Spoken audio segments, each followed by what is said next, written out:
Man, you just doxed him. Yo, what's Hello? up, Leekix? Oh, what's up? Yo, hold up. Let me turn the volume up. Yo, how are you doing, man? I'm good. Chilling.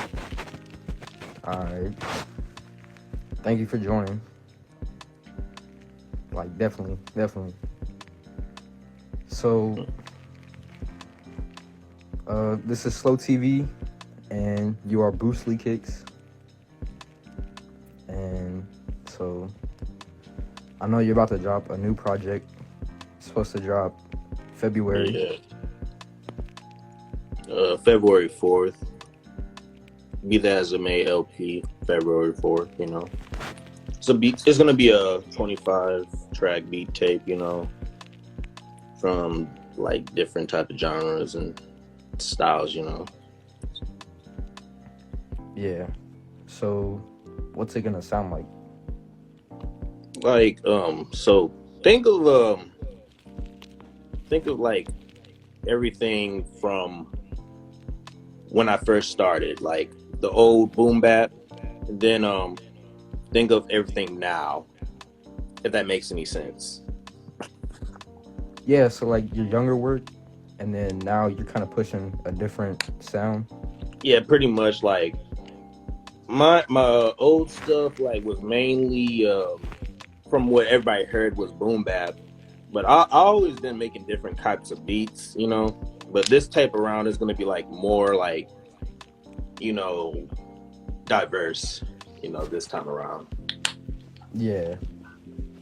So I've been trying to actually put out this tape for like 2 years, so I've kind of been on and off working on it, you know. So yeah, yeah, so how old are you? 26.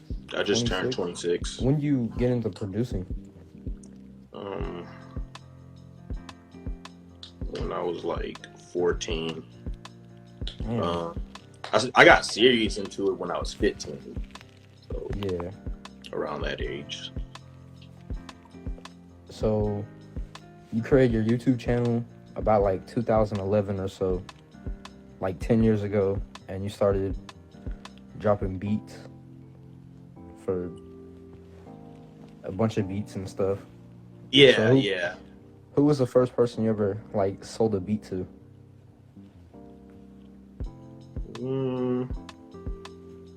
Probably one of my stepbrother's friends.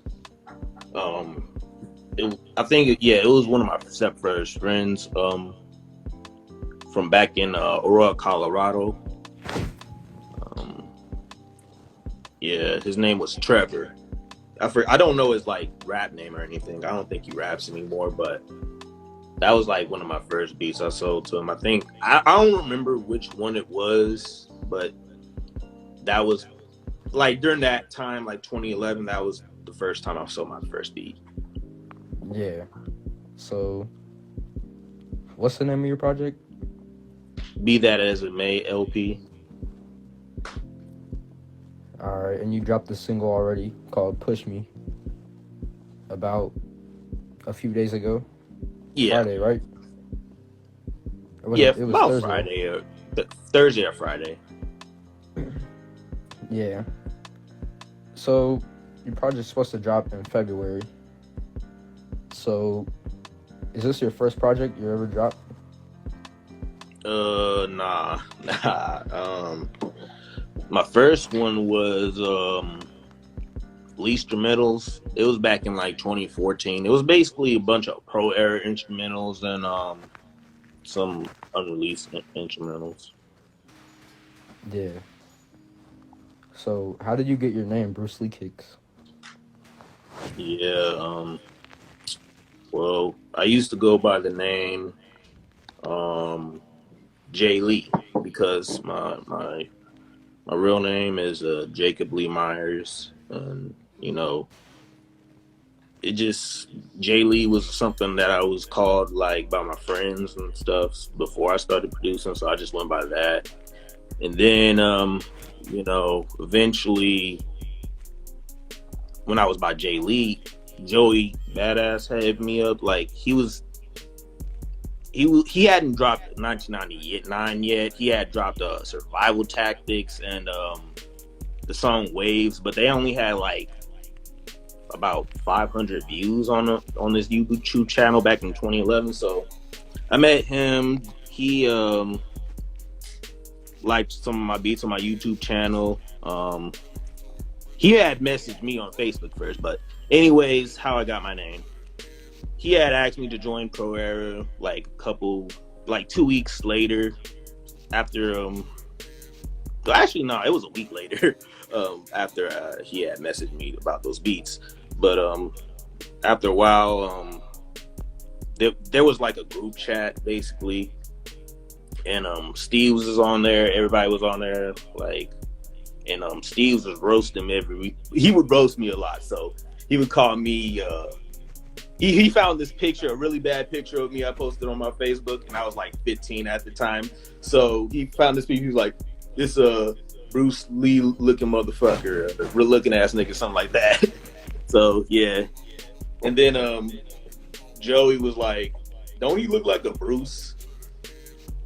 Or something. And then this is on like Facebook and stuff. So then he just said like, all right, you need to, I was like thinking about changing my name to Questlove, but not Questlove, or I don't even know, Lil Quest or something like that. But then it was like close to, you know, Questlove. Quest. Yeah, Lil Quest. Yeah, that was that was very short lived. But yeah, Joe was like, you should name yourself Bruce Leekix. So, you know, I was just like, okay, Bruce Leekix it is, you know, and just went from there. But I eventually just dropped the Bruce because I don't want to be associated to Bruce Lee all the time, even though I do look up to him. But I just go by just Leekix now. Yeah, so you just go by Leekix now. Leekix, yeah. At one Just time Leekix. it was Bruce Leekix. Yeah.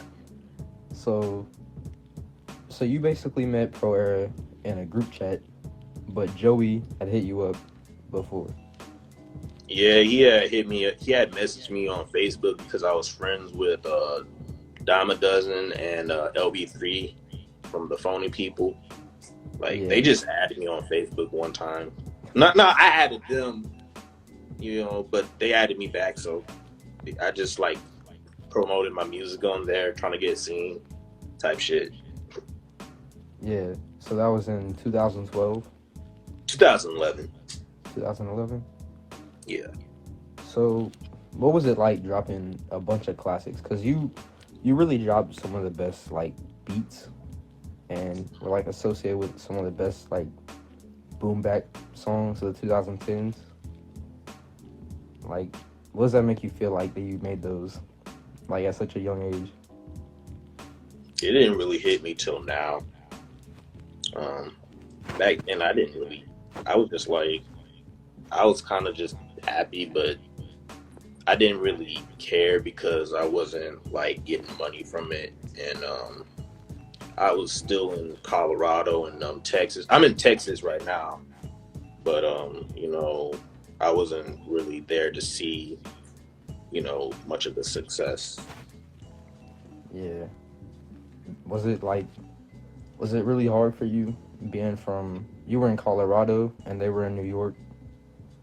Well, no, it was just that we just had to communicate through Facebook all the time. But it was hard for like when they would go on tour and I would have to be at school. Yeah. Yeah. Cause like I remember one time I went to one of the shows back in 2013. It was like during winter break, and you know, it was just fun, but it was kind of just weird because it was right after Steve had died, and that was like, it was Joey's like first big tour, I think, that he was headlining. Yeah. It was the Smokers Club tour.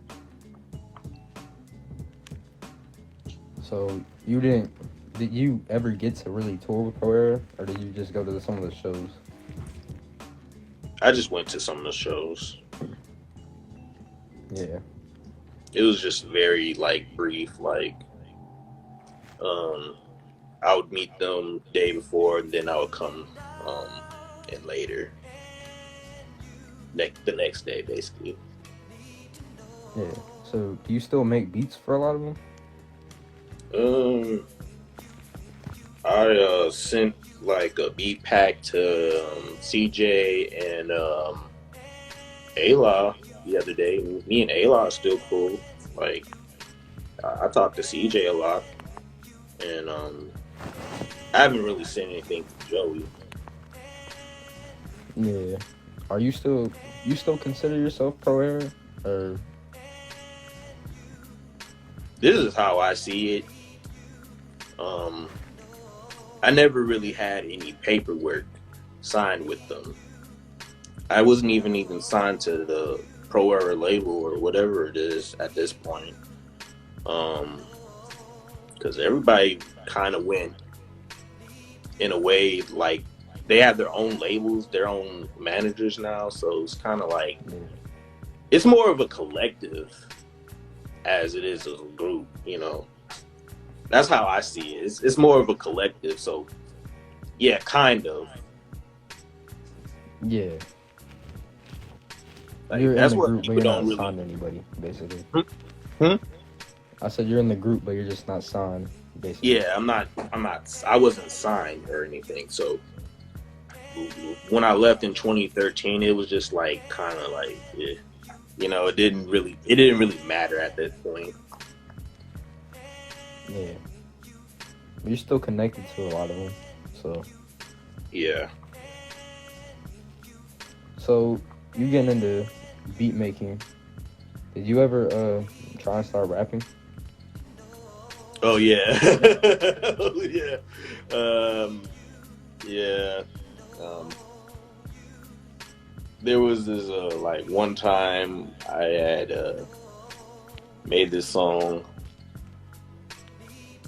on my friend's mixtape.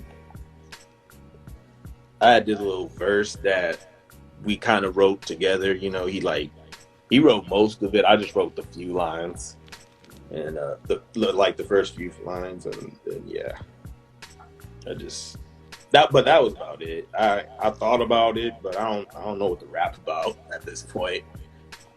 So Yeah. but that would be cool though. Huh? But that would be cool though. Yeah. So whenever you started in Pro Era, like, basically, who were the first pros that you met after Joey?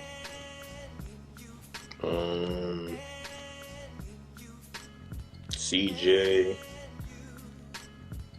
Aaron, Steve.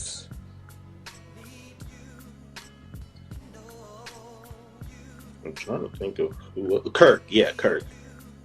About those people, about them, and there was other people, like this one producer, but I forgot his name. He wasn't in the group for that long. He got kicked out. Who? I don't Someone remember. got kicked out of Pro Era? Huh? Someone got kicked out of Pro Era? Yeah, but well, he was just there for like a week or something. Like he just wasn't sending any beats or nothing. Like I was sending the most shit, you know. So yeah, like I was sending beats like every day, like 5 beats every 3 hours or something.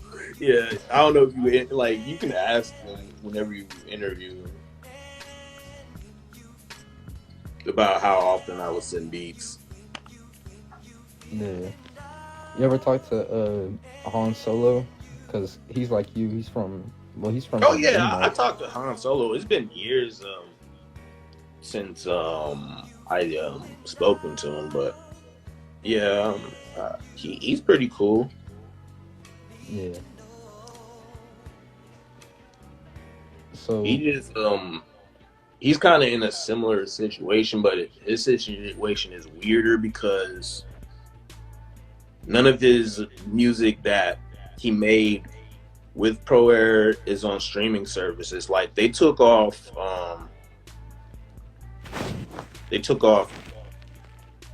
Peep the Pro Apocalypse. Yeah. Peep the Pro Apocalypse.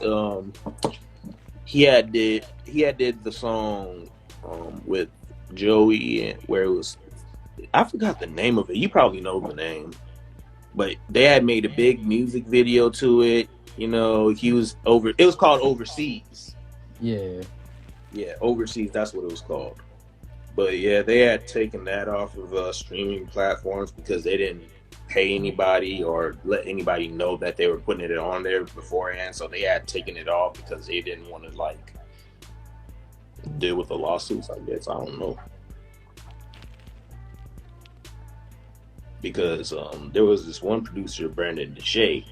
He had made a Reddit post about it, but yeah. Yeah, because he didn't get paid for the beats, apparently.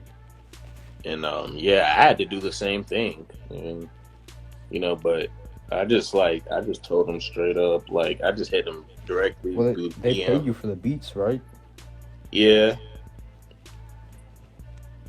Alright. So, But yeah, go on. Nah, go ahead. But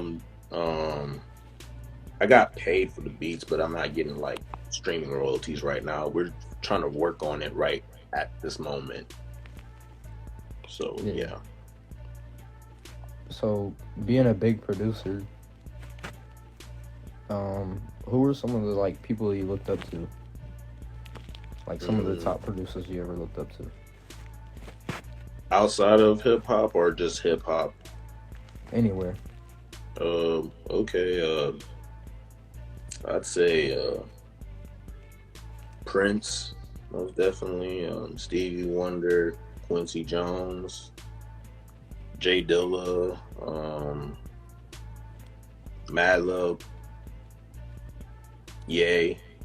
I want to say like Timbaland, and I would say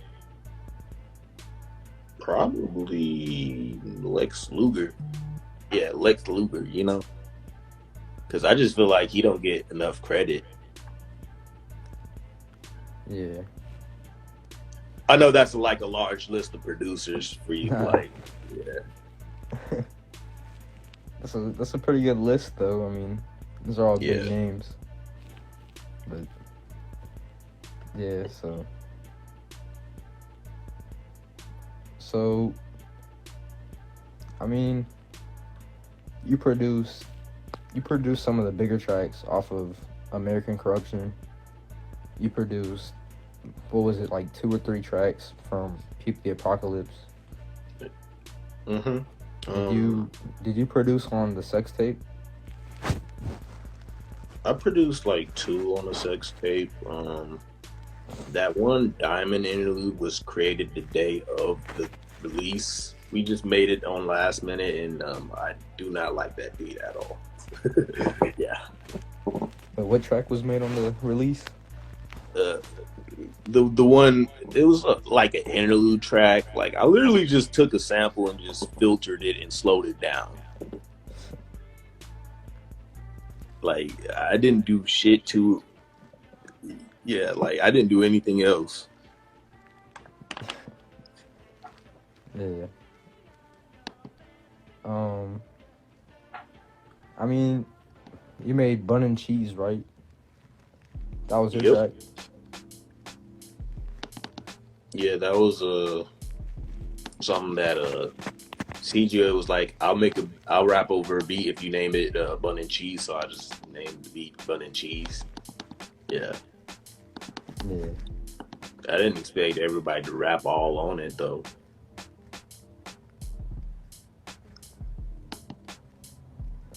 Alright. So, is there anything you want to say or anything like that about producing your new album or anything? My new album? I'm sorry, what was the question again?